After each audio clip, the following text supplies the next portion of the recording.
Measure R, the second measure on the November ballot, addresses what is widely recognized as a loophole in the city's charter. And Measure R has to do with compensation for employees who have been disciplined in some way. Maybe they have been terminated. When that happens, all of the typical civil service regulations have to be followed. Employees have to be told what the action is, and they are always given an opportunity to appeal that decision.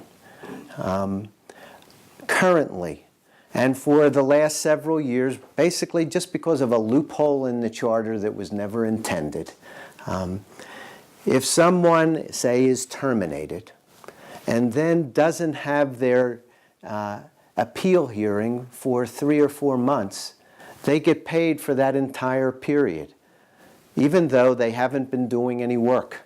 Measure R would change this. It would basically say, if a disciplined worker's appeal is upheld, so they're not able to go back to work, then they don't receive pay for that time that they have not been working. They haven't worked.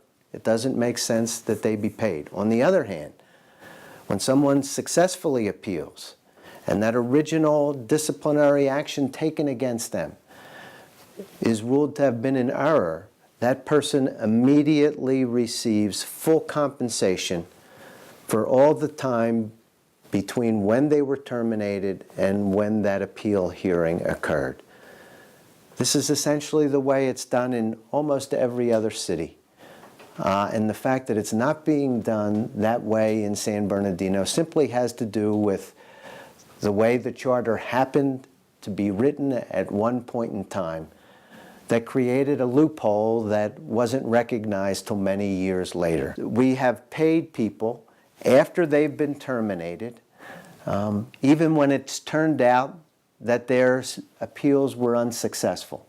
In effect, we used precious city resources, precious city tax dollars to pay people for work they didn't do.